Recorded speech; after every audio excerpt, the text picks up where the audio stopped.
your opinion, what was the race of the year? This year, I'm gonna say the North America Cup. Thinking out loud, winning it. I was one of the guys that picked him that night, so I thought he could do it if it worked out, if the trip worked out a certain way, and it did, and he fired and he got there. So for me, that was it, because it was a great race, and the fact that I picked the horse too. I'm gonna go with the North American Cup.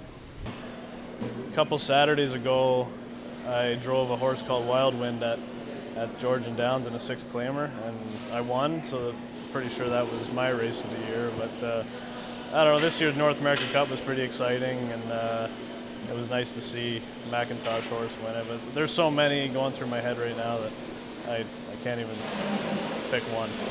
I sure like the North American Cup. It's nice to see a local horse win it. Randy win it. It was I enjoyed that race. North American Cup. I always love the North American Cup. It's just exciting, and to me that's the race we look forward to. It's almost like the Gold Cup in Saucer down home, so I have to say the North American Cup. And they come off the turn and into the stretch. Sweet Lou leads the way. 2 lengths clear. Second on the outside comes Dapper Dude for Campbell now. Rushing up on the far outside comes Thinking Out Loud as Waples pushes the button. 3 across finish coming up in Cup 29. Wild wide and closing is Thinking Out Loud. And Thinking Out Loud is loud and clear to win the North American Cup. 147 4/5. Stakes record performance. He's tied the track and Canadian record. Thinking Out Loud from off the pace for Waples and McIntosh in Cup 29. Oh, definitely. I mean, without question, the race of the year in 2012 was absolutely, I mean, beyond the shadow of a doubt in my mind, and I can't imagine what anybody else would be thinking, but it was definitely the Maple Leaf Trot when Mr. Herbie won. It was definitely the race of the year by, I don't know, 1,000 times more than any other race, because Mr. Herbie won. Maple Leaf Trot, you know, that was a race I focused on the most, just because it's important. They went by 3 quarters, 1:22 and 3. A track record for 3 quarters at Mohawk for the Trotters. And on the lead is Chapter 7. Rushing up 4 wide on the far outside comes Mr. Herbie as Jameson cuts him loose. And here comes Mr. Herbie. Herbie's rolling. Chapter 7's going to have to dig in. Mr. Herbie on the outside comes to him now. Chapter 7 gives way. Mr. Herbie's got him colored. And it's Mr. Herbie to poke ahead in front for Jameson. Sans the Shillelagh. Mr. Herbie to win this one. It was Mr. Herbie in 150 4/5. A stakes, track, and Canadian record, and Mr. Herbie scores in the 61st edition of the Maple Leaf Trot. Has to be the Hamiltonian for me. Yeah, what was that? What happened? Well, that market share won it and won a good time. Like he trot very good, and a female trainer, Linda Toscano, and she did a good job with him this year. In the stretch of the Hamiltonian, and Market Share powers to the top with Tim Tetrick. Market Share, Uncle Peter can't trot with him. Guccio up on the far outside. My MVP is closing hard. It's Market Share who needs the line. Guccio, my MVP closing, gonna be tight. Market Share holds on. Market Share, Tim Tetrick, Linda Toscano win the Hamiltonian in 152 and 1. The race of the year for me would be the Metro that Captain Treacherous won. I thought it was a fantastic race, and the horse that I trained and sold, Apprentice Hanover, was 3rd and finished right there. I thought that was a great race. Backfield comes to life off 3 quarters in 121 and 3. Apprentice Hanover and Jameson strike the front. Captain Treacherous on the outside from in second, still with work to do. Then outside from in third is Odds on Aquilius. Final 8th to go. And the Sun Beach Somewhere Cold square off, and they're joined late by Odds on Aquilius. Captain Treacherous strikes the front. Here comes Odds on Aquilius and Campbell. Captain Treacherous, Odds on Aquilius, Captain Treacherous in 149 and 2 to win the Metro Pace. The race of the year, I think, would be the Canadian Pace and Derby. There was 3 across the track. It was Cheddar, Foiled Again, somebody else, but I thought that was a pretty good race. Maybe Foiled Again's win in the Pacing Derby. Foiled Again? Foiled Again. Coming the richest pacer?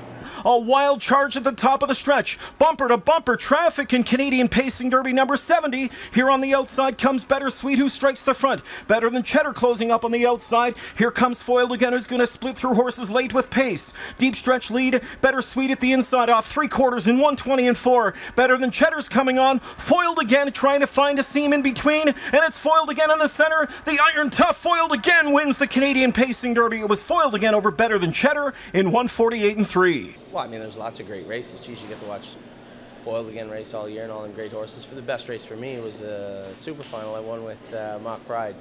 It was pretty cool. So, I mean, I'm a little biased. But I'm watching Scotty win the Little Brown Jug. I mean, there's so many great races this year. Might have been the Little Brown Jug when Scott Zero and win it. It would have to be the Little Brown Jug. The Little Brown Jug. It's nice to see that a Canadian horse with Scott Zero on winning the race.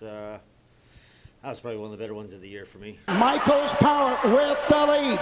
Racing 3 wide on the outside. Comes Thinking Out Loud. Rock and Roll Dance, nowhere to go. Sweet Lou, nowhere to go. Into the stretch. Michael's Power has the race on top with the lead. Sweet Lou second. It's Michael's Power winning the Little Brown Jug. 150 flat. I really enjoyed watching Chapter 7 win the Breeders' Crown. He was very gutsy, was parked the whole mile, dug in like a true champion would. Chapter 7, that was a really good race. I parked the whole mile, won a huge trip, exciting race. Definitely something I won would probably be the best I can think of other than that. Into the stretch now, Commander Crow getting his class tested tonight. Chapter 7 on the outside, parked every step and gains the lead in deep stretch now for Tetrick. Chapter 7 has fought his way to the front. Commander Crow at the inside gives way. Mr. Herbie off a ground-saving trip finds late room, but Chapter 7, the cream, rises to the top as he wins the Breeders' Crown Trot in 1:52 and 3. The race of the year, in my opinion, was the Breeders' Crown with Wheeling and Dealing. They're into the final 8th, and Filion opens up 2 now. Wheeling and Dealing kicks away. Second to the outside, popped out off the pocket trip is Royalty for Life, but Wheeling and Dealing, he is still undefeated, a perfect 9, and he's won the Breeders' Crown for Filion, 156. I went to the Breeders' Crown this year, and I seen the Intimidate race and how he kind of made that big stretch drive, and usually I like trotters better than just to watch, so that was probably my favorite. Little Brown Fox takes over command for Gingras. Battling on at the inside is Market Share, giving every single thing he's got, and here comes Intimidate trotting up a storm, and it's Intimidate rolling past them all. Intimidate on the far outside is rolling right on by for Pearson. There is no stopping the Intimidate Express. Intimidate is winner's circle bound as he'll score in the Breeders' Crown by 4 for Pierce, and he's home in 1:52 and 4.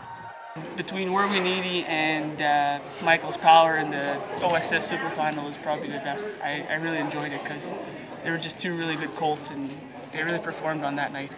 3/4 bound, and on top here, Were We Needy. He stretched the lead to 2 lengths now. Melmera back in second, fully extended at 3/4 in 1:20 and 1. Popped out off the rail. Here to the outside, Michael's Power third and second, and gaining coming after Were We Needy, who braces for the final 8th pressure. Michael's Power on the outside takes it to him. Michael's Power surging. Were We Needy needs the line. Were We Needy, Michael's Power on the outside has got him in deep stretch, and it's Michael's Power who rallies for an Ontario Sire Stakes Super Final upset. Were We Needy was second. Finishing third was I Found My Beach. Then it was back to Melmera fourth. 1:48 and 1. Stakes and track record for Michael's Power in the Super Final.